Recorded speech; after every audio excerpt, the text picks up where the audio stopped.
2024 के आरंभ से पहले ही गुरु का हो गया है शुभता का आरंभ, यानी कि नववर्ष आरंभ से पहले ही हो जाएंगे देव गुरु मार्गी। मंगल के घर में गुरु मार्गी का कैसा होगा आपकी राशि पर प्रभाव, देखना ना भूलिए हमारे यानी धर्म ज्ञान के साथ।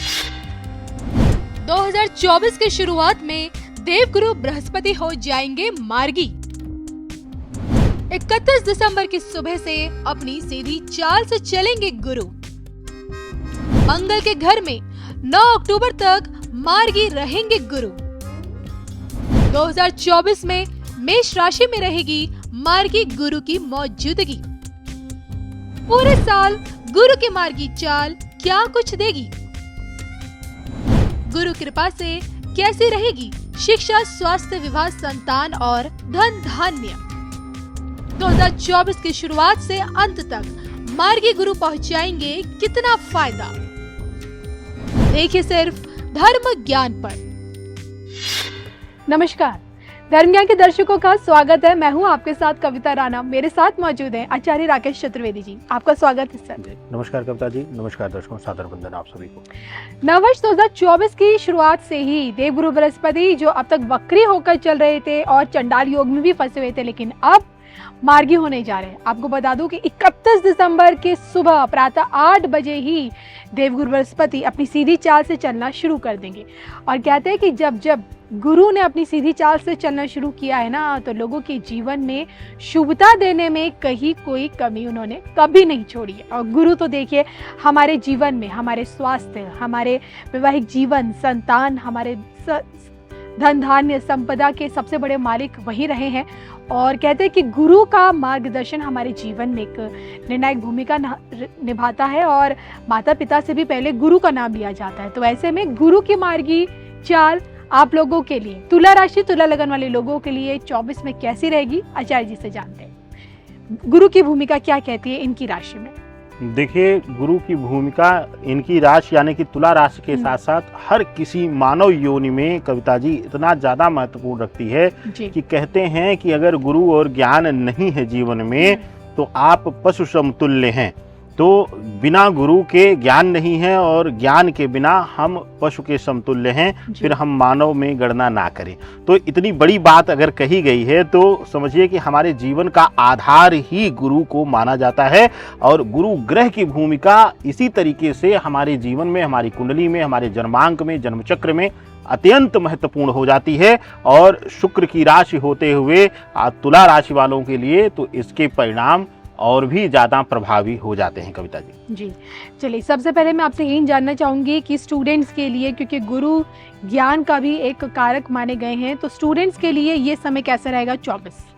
देखिए कविता जी, अगर विद्यार्थी जीवन की बात करें तो तुला लग्न और तुला राशि वालों के लिए सप्तम भाव में गोचर हुआ है, यानी कि यहाँ पर मार्गी हुए हैं सप्तम भाव में।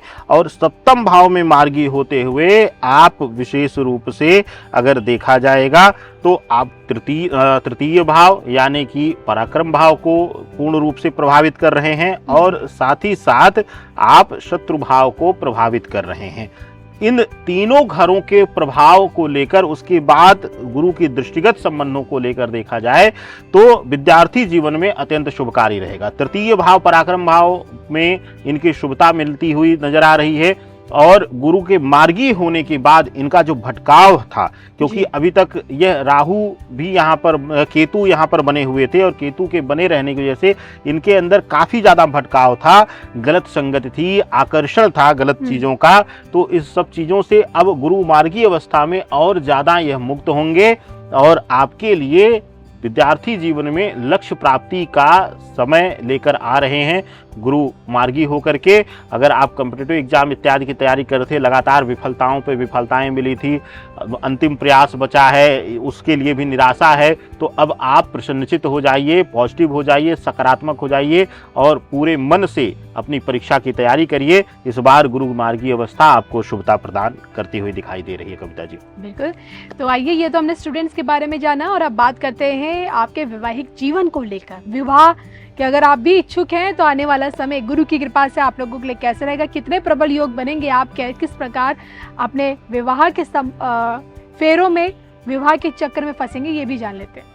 देखिए कविता जी, सप्तम भाव में बैठे हुए हैं और वहीं पे मार्गी हो रहे हैं। सप्तम भाव ही वैवाहिक जीवन का कारक भाव माना जाता है और मंगल का घर है, यानी कि गुरु और मंगल दोनों का प्रभाव एक साथ सप्तम भाव को बली कर रहा है और दोनों ही जो ग्रह हैं वह वैवाहिक जीवन की पूर्णता को दर्शाते हैं। तो मंगल के घर में गुरु का बैठना वहां पे मार्गी अवस्था में वैवाहिक जीवन की शुभता प्रदान कर रहा है। अगर बहुत दिनों से विवाह में देरियां हो रही थी या विवाह हो करके एक संबंध टूट चुका है और दूसरे को लेकर थोड़ा सा सोच में थे आप या नकारात्मक विचार थे, तो उससे आपके अंदर सकारात्मकता आएगी और नए वैवाहिक जीवन में जुड़ करके उसकी शुभता लेने का समय अब आ गया है। गुरु मार्गी अवस्था, गुरुदेव की कृपा आपके वैवाहिक जीवन पर विशेष करके बरस रही है और अमृत समतुल्य बरस रही है। तो इस अमृत पान करना ना भूलिए, शुभता लीजिए और वैवाहिक जीवन में प्रसन्नता से आनंद लीजिए। चलिए, संतान पक्ष से कहीं कोई खुशखबरी इन लोगों के लिए 24 में?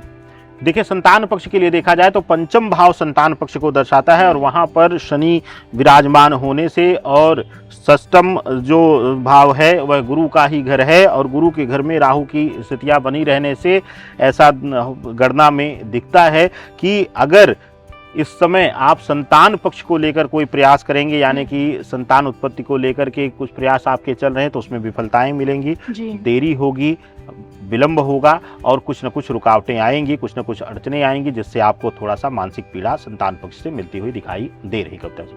चलिए, देखिए, अब तक हमने आचार्य जी से ये जानने की कोशिश की कि किस तरह से गुरु की मार्गी चाल सबसे पहले स्टूडेंट्स के लिए कैसे रहेगी, उनके ज्ञान के भंडार को कैसे भरेगी, और इसके बाद हमने बात की आपकी संबंधों को लेकर, वैवाहिक जीवन को लेकर, संतान पक्ष को लेकर, और अब बारी आती है स्वास्थ्य को लेकर, क्योंकि गुरु आपकी सेहत का भी प्रतिनिधित्व करते हैं। तो यहाँ उनकी मार्गी चाल क्या आपके स्वास्थ्य संबंधित दिक्कतों को दूर कर रही है 2024 में, ये जान लेते हैं।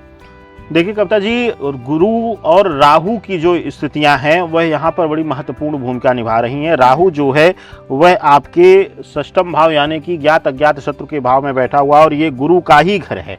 मीन राशि गुरु का अत्यंत प्रिय घर है और मीन राशि में गुरु बैठने की वजह से और आपके षष्ठम भाव में बैठने की वजह से गुरु का जो प्रभाव है वह क्षीण होगा थोड़ा बहुत, और साथ ही साथ आपको स्वास्थ्य पीड़ा कुछ न कुछ अचानक मिलेगी। और यहाँ पर देखने की चीज़ एक और महत्वपूर्ण हो जाती है कविता जी, क्योंकि गुरु जो है सप्तम भाव में बैठे हुए हैं और यहाँ से इनका जो प्रभाव है वह मार्गी अवस्था में इनको किसी न किसी बड़ी बीमारी से तो बचा लेगा, लेकिन छोटी मोटी दिक्कतें इस पूरी मार्गी अवस्था के दौरान बनी रहेंगी, उलझने बनी रहेंगी, दवाओं पर इनका निर्भर रहना तय है। ऐसे में धन संपदा के मामले में गुरु की कृपा इनके लिए थोड़ा सा फायदा दे रही है, आपको क्या लगता है?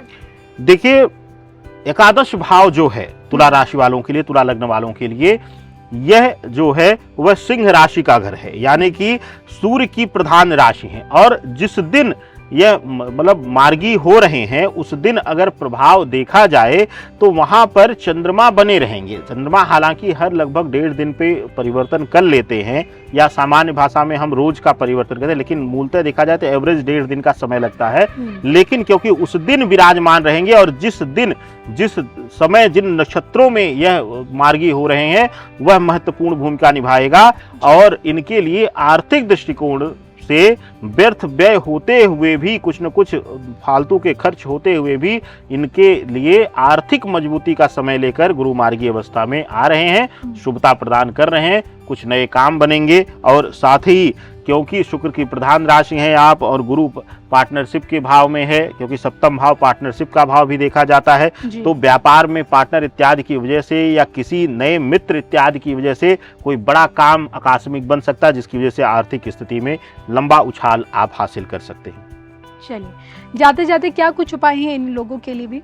देखिए, उपाय के लिए अगर देखा जाए तो सप्तम भाव में बैठे हुए हैं और सप्तम भाव जो है वह हमारे पार्टनरशिप, वैवाहिक जीवन या बहुत सी चीज़ों को यह दर्शाता है। और साथ ही साथ तृतीय भाव का स्वामित्व भी गुरु बृहस्पति ही आपके कर रहे हैं। तो ऐसी स्थितियों में पराक्रम में भी वृद्धि देने के लिए आप गुरु के लिए अत्यंत शुभकारी उपाय है, आप करिए जरूर। अगर आप घर इत्यादि में रहते हैं, माता पिता आपके साथ रहते हैं, तो प्रयास करिए कि हल्का सा उनके चरणों की रज लेकर के, पैरों की मिट्टी लेकर के मस्तक पर तिलक करना शुरू करिए, या फिर कुछ ना कर सकें आप, तो सुबह शाम निकलते हुए और घर में प्रवेश करते हुए उनको प्रणाम करना, उनके चरण छूना ना भूलिए। यह आपके लिए अत्यंत शुभ कार्य रहेगा, क्योंकि शुक्र की राशि है आप, तो शुक्र को थोड़ा सा शुभता भी देना है, क्योंकि शुक्र भौतिकता में आकर के व्यर्थ व्यय भी करवाता है। तो इसलिए गुरु को और मजबूत करिए, माता पिता की चरण वंदना कीजिए, प्रणाम करिए और आनंद लीजिए अपने जीवन में। चलिए, तो इसी के साथ मुझे और आचार्य जी को दोनों को दीजिए इजाजत, और हम दोनों की तरफ से आपको भी गुरु की कृपा से भी 2024 नव वर्ष की ढेरों शुभकामनाएं। नमस्कार।